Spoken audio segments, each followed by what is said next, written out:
तो आज हम लोग पढ़ने वाले हैं लाइट, रिफ्लेक्शन ऑफ लाइट के बारे में पढ़ने वाले हैं। ठीक है, तो रिफ्लेक्शन ऑफ लाइट के पढ़ने से पहले हम लोग इसके कुछ टर्म्स जो हैं उसे हम लोग को जानना बहुत ज़्यादा ज़रूरी है। ठीक है, जैसे कि हम लोग देखते हैं लाइट क्या होता है, रे ऑफ लाइट क्या होता है, बीम क्या होता है, पैरेलल बीम क्या होता है, कन्वर्जेंट बीम क्या होता है, डाइवर्जेंट बीम क्या होता है, लुमिनस ऑब्जेक्ट क्या होते हैं, नॉन लुमिनस ऑब्जेक्ट होते हैं।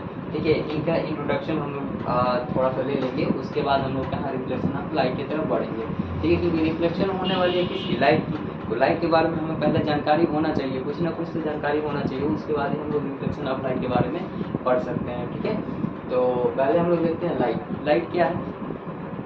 लाइट क्या है? लाइट एक एनर्जी की ही फॉर्म है, इसमें से कुछ पार्टिकल्स बाहर आते हैं। ठीक है, कुछ पार्टिकल्स आते हैं जो कि किसी ऑब्जेक्ट पे पड़ते हैं और वहाँ से रिफ्लेक्ट होते हैं, फिर हम लोग को वो ऑब्जेक्ट दिखाई देता है। ठीक है, और वो जो पार्टिकल्स किसी, सपोज करिए एक ऑब्जेक्ट है, ठीक है, यहाँ से कुछ पार्टिकल्स निकल रहे हैं और ये जो पार्टिकल्स निकल रहे हैं ये क्या है? फोटॉन है। ठीक है, ये लाइट एक वेव भी होता है, और लेकिन हम लोग को वेव के बारे में नहीं पढ़ना है। ठीक है, हम लोग को सिर्फ इसके पार्टिकल्स, फोटॉन से रिलेटेड हम लोग को पढ़ना है, रेज के बारे में पढ़ना है। ठीक है ना, वेव के बारे में नहीं पढ़ना है, वो हम लोग को हायर क्लास में मिलेगा। ठीक है, तो इसमें से क्या कुछ पार्टिकल्स निकल रही है, और ये पार्टिकल्स क्या है?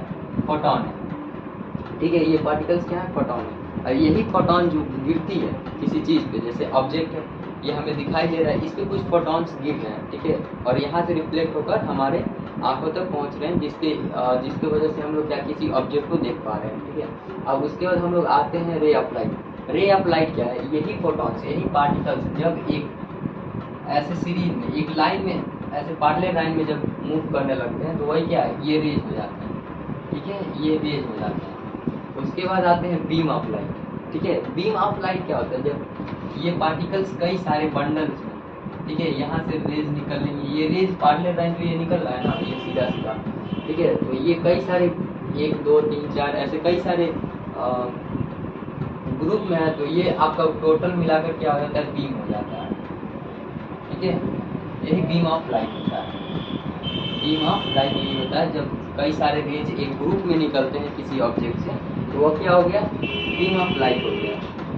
ठीक है, अब हम बात करते हैं, अब ये जो बीम ऑफ लाइट है ये भी कितने 3 टाइप के होते हैं, कौन कौन से? Parallel beam of light, convergent beam of light और डाइवर्जेंट बीम ऑफ लाइट। अब ये पहले हम लोग देखते हैं क्या पैरेलल बीम ऑफ लाइट। तो ये जो यहाँ पे हमें दिख रहा है, ठीक है, ये एक दूसरे के क्या है? पैरेलल है, और ये जो पैरेलल है यही हो गया क्या? Parallel beam of light. उसके बाद हम लोग देखते हैं convergent beam of light. Convergent beam of light क्या होता है? जब कई सारे रेज आ रहे हैं और ऐसा लग रहा है कि वो जाकर एक पॉइंट पे मिल रहे हैं, जैसे यहाँ से कई सारे रेज आए और जाकर एक पॉइंट पे मिल गए। ठीक है, इस पॉइंट पे मिल गए तो क्या हो गया? वो कन्वर्जेंट बीम ऑफ लाइट है, क्योंकि वहाँ से कई सारे रेज निकल के आ रही है, यहाँ से कई सारे रेज आ रही हैं और एक पॉइंट पे जाकर क्या हो रही है? मीट कर रही है। ठीक है, एक पॉइंट पे जाकर मिल जा रही है, तो वो क्या हो गया? पैरेलल बीम ऑफ लाइट हो गई, sorry convergent beam of light, क्योंकि एक पॉइंट पे जाकर मिल रही है। ठीक है, उसके बाद आते हैं क्या? Divergent beam of light.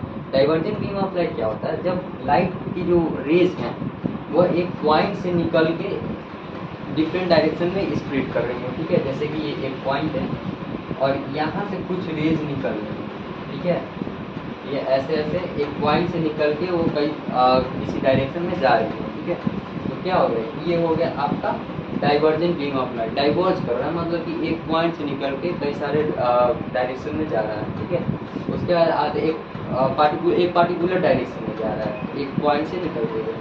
अब आते हैं लुमिनस ऑब्जेक्ट के बारे में बात करते हैं। लुमिनस ऑब्जेक्ट क्या होता है? लुमिनस ऑब्जेक्ट वो होता है जैसे कि कोई भी ऑब्जेक्ट जो कि खुद का लाइट प्रोड्यूस कर सके, जैसे कि बल्ब हो गई, ठीक है, कैंडल हो गई, सन हो गए, स्टार हो गए, ये सब क्या है? ये सब खुद का लाइट प्रोड्यूस करते हैं, जिसकी वजह से हम लोग को भी लाइट दिखता है। ठीक है, तो ये खुद का लाइट प्रोड्यूस करते हैं, उन्हें हम लोग क्या कहते हैं? लुमिनस ऑब्जेक्ट कहते हैं। कोई भी ऑब्जेक्ट जो कि खुद का लाइट प्रोड्यूस करे उसे हम लोग क्या कहते हैं? लुमिनस ऑब्जेक्ट कहते हैं। अब हम लोग बात करते हैं नॉन ल्यूमिनस ऑब्जेक्ट के बारे में। नॉन ल्यूमिनस ऑब्जेक्ट होता क्या है? नॉन ल्यूमिनस ऑब्जेक्ट वो होता है जो कि मतलब खुद का लाइट प्रोड्यूस ना करता हो। ठीक है, जैसे अभी हम लोग इसे देख पा रहे हैं, दीवार को देख पा रहे हैं, ठीक है, इसको देख पा रहे हैं, ये क्या खुद का लाइट तो प्रोड्यूस कर नहीं रहा है, क्या हो रहा है, इस पे कुछ पार्टिकल्स इस पे गिर रहे हैं और वो रिफ्लेक्ट होकर हमें हमारी आंखों तक पहुंच रहे हैं, जिससे कि हम इसे देख पा रहे हैं। ठीक है, तो क्या हुआ, ये अपना लाइट मतलब कि उसका खुद का लाइट नहीं है, लेकिन फिर भी वो हमें दिखाई देता है। खुद का लाइट प्रोड्यूस नहीं कर रहा है, लेकिन फिर भी हमें दिखाई दे रहा है। जैसे कि मून के पास कोई अपना लाइट नहीं होता है, लेकिन उस पर तो जो सनरेज उस पर पड़ते हैं वो रिफ्लेक्ट होकर भी हमारे अर्थ पे आते हैं, जिससे कि हम लोग मून को भी बहुत क्लियरली देख सकते हैं। ठीक है, तो ये कुछ रिलेटेड इससे टर्म से जिन्हें हम लोग ने जान लिया। अब आगे जो अगला नेक्स्ट वीडियो है उसमें हम लोग क्या देखेंगे, उसमें रिफ्लेक्शन ऑफ लाइट, जहाँ से रिफ्लेक्शन ऑफ लाइट शुरू होती है वहाँ से हम लोग टोटली रिफ्लेक्शन ऑफ लाइट के बारे में पढ़ेंगे। रिफ्लेक्शन ऑफ लाइट पढ़ेंगे और रिफ्लेक्शन ऑफ लाइट कितने टाइप्स के होते हैं ये भी हम लोग जानेंगे। ठीक है, और कौन कौन से किस मिरर से कैसा इमेज बनता है उसके बारे में हम लोग पूरा टोटल एकदम डिस्कस करेंगे। ये तो जो सिंपल था टर्म्स, इसे हम लोग को जानना जरूरी था, इसलिए मैंने इससे पहले बताया। ठीक है, और इसके बाद हम लोग रिफ्लेक्शन की तरफ पढ़ेंगे, लाइट से रिलेटेड टर्म। ठीक है, अब हम लोग रिफ्लेक्शन से रिलेटेड टर्म पढ़ेंगे। क्योंकि हमने इसलिए बताया क्योंकि लाइट की रिफ्लेक्शन होने वाली है, तो लाइट के बारे में हमें जानकारी